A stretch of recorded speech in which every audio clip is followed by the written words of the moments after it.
We are face to face with the most mysterious book the world has ever known. Imagine a book so valuable that it is kept hidden behind locked safes. Today we will take an in-depth look at the Voynich Manuscript. It takes its name from Wilfrid Voynich, the antiquarian who discovered it on dusty shelves in 1912 and brought it to light. And the truly unsettling part is that to this day, not a single person has been able to decipher the language in which this book was written. Its pages are overflowing with hundreds of unknown symbols, bizarre plant illustrations with no counterpart in nature, nude female figures, and astrological drawings. However, the truly chilling detail isn't the book's imagery. Those who dare to read this text become obsessed. Their fate ends up either in hospital rooms or in a deep psychological breakdown, trapped in the grip of a horrific obsession. This 240-page book, written without a single correction or error, remains a complete mystery for 500 years. No one knows who wrote it or in what language. Not a single page, not a single syllable, has yet been given a logical explanation. There are illustrations on the book, planets, plants, constellations. The figures bear no resemblance to anything in our world. The language in which it was written does not belong to this world. There is literally no one who speaks or understands it. It is considered one of the most valuable unsolved mysteries of the world. Let's discuss the Voynich Manuscript in all its details. It is among the most striking claims that it was specially prepared by the secret and forbidden sects of the Middle Ages.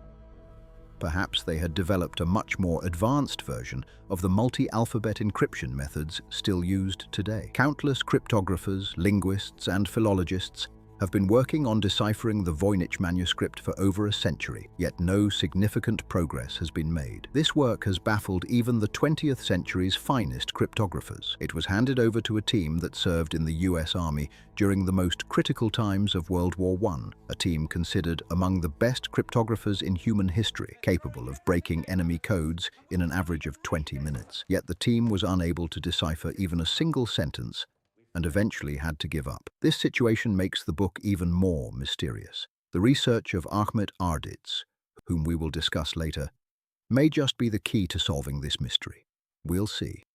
Speaking of the book, although the book's ownership and authorship remain a mystery, according to researcher Zant Bergen, the first person we can trace it to is Jacobus Horsicki de Tepenetz, a physician who lived in Prague in the early 1600s. The interesting part is that the person who gave him this book was Emperor Rudolf II, who was known to be obsessed with books. Emperor Rudolf II purchased this book in 1599 from the antiquities collector Carl Friedmann for 600 gold coins, a sum equivalent to approximately. He was a figure rarely seen in history. He was more interested in research than in governing, and he used his palace as a center of science, or more accurately, an occult laboratory. Alchemy, astrology, the occult sciences, Rudolf was obsessed with all of them, because he was searching for immortality, and he believed the book belonged to Roger Bacon, England's legendary medieval scholar, the monk inventor who lived long before Francis Bacon. He set all the experts in his court to work on this book. Astrologers, alchemists, cryptographers, not a single one could decipher a single word. And amid these failures, Rudolf grew increasingly withdrawn, retreating into the depths of the palace. Historians recount that he spent his final years shrouded in melancholy and obsession. The mysterious book had consumed him. After Rudolf entrusted the book to his physician, Jacobus Horsicki, it was sent to Tepenetz and then to Italy, where it lay in silence for exactly 247 years, until it caught the attention of Wilfrid Voynich in 1912. Voynich purchased this mysterious book and brought it to America, yet he too failed to unravel its mystery. After Voynich, the book passed into the hands of antiquarian bookseller Hans P. Krauss. He eventually donated this enigmatic manuscript to the Beinecke Rare Book and Manuscript Library at Yale University in 1969 so that it could be thoroughly examined. If you're curious about this mysterious text, I'll leave a link below so you can check it out. For years, both amateur enthusiasts and professional cryptographers, from Renaissance alchemists to Alan Turing, have attempted to decipher this book. and its age has been a subject of debate among scientists for centuries. Fortunately, when the University of Arizona conducted a radiocarbon dating test in 2009, it was definitively proven to have been written between 1404 and 1438. Many theories have been proposed about the book.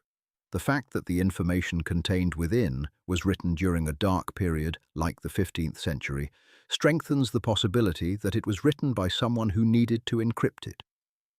The astrological concepts, alchemical knowledge, zodiac circles, sun and moon symbols, and circular diagrams resembling the orbits of various celestial bodies mentioned in the book are elaborated upon with intriguing details.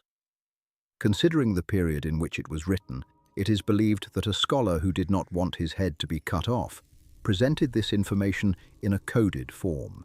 Years of research have effectively mapped out the content of this text, and the findings derived from this analysis are quite intriguing. These measurements demonstrate that this text is not merely a random jumble of nonsense. On the contrary, the text behaves like an encrypted version of a language. It reveals patterns that are even more detailed and complex than the statistical data typically found in natural languages. A study on the frequency distribution of words in the text also reveals that it fully conforms to what is known as Zipf's law. Since this manuscript is illegible, researchers have divided the book into sections based on the illustrations. There are 6 distinct sections, each organized around these illustrations. They are identified as botany, astronomy, biology, cosmology, pharmacy, and recipes. In section 1, there are plant figures, some with green leaves, others with red or blue flowers, none of which exactly resemble real-world plants. It's as if the plants described aren't from this world, but from another universe.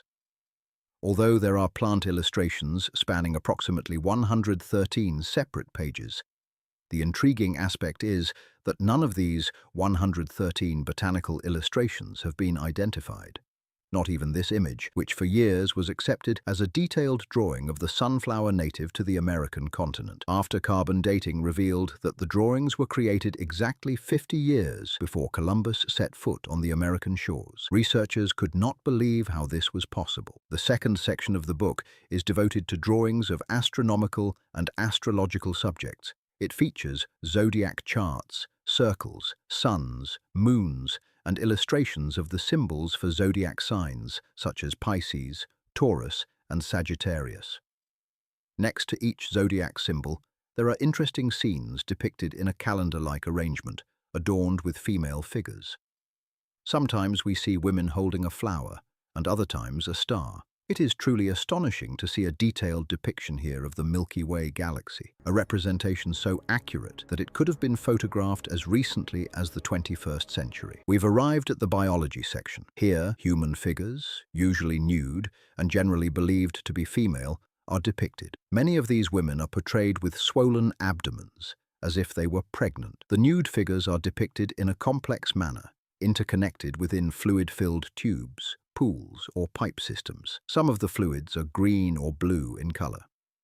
While the nature of most of them remains unclear, some drawings are likened to the human digestive system. Many scholars who have studied the subject argue that these drawings constitute medically significant data, illustrating gynecological conditions, the reproductive system, or the balneological culture of the Middle Ages. Other sections of the book feature illustrations with details just as intriguing and captivating as those seen in the images. By the 21st century, physicists, computer scientists, linguists, cryptologists, and professional teams, utilizing artificial intelligence, had begun working from all angles to decipher this mysterious text.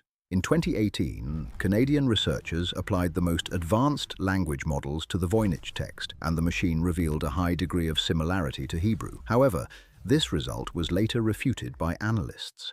This was the closest humanity had ever come to deciphering this book. The first sentence deciphered from the book was, "The nun gave advice to the man of the house, to me, and to the people." While grammatically correct, it was a meaningless sentence. This was not a solution. It was officially accepted as a sign of helplessness. But the real breakthrough came from a different direction. Canadian-Turkish researcher Ahmet Arduç, after over a decade of work, put forward a different thesis. This language is not encrypted. It is an ancient form of Turkish, recorded in its archaic and phonetic form, Proto-Turkic. Ardich claims that using the alphabet system he developed, he has deciphered over 300 words, and that these carry consistent meanings: herbal medicine recipes, astronomical notes, health observations. Although not fully validated by official academic circles, no theory in the history of Voynich research has been supported by such a systematic approach and such a wealth of evidence. The book has never been this close to being deciphered. Despite all efforts, the book still resists. Right now, this book sits in a vault at Yale University, 240 pages, 40,000 words, 600 years, and not a single sentence has been deciphered yet. When I think about all this, it occurs to me, perhaps the real question isn't what the book says. The real question is this: if we persistently cannot understand something, should we assume it is meaningless, or that it possesses a meaning written beyond our limits? The Voynich Manuscript is not a riddle. It's something greater, a testament to human ingenuity that we've been building for centuries, yet have never managed to solve. And now you're part of it too. I'm looking forward to your comments below this video about the latest developments. If you liked this video and want to explore stories like this, stick around and let's embark on a journey together into fascinating topics.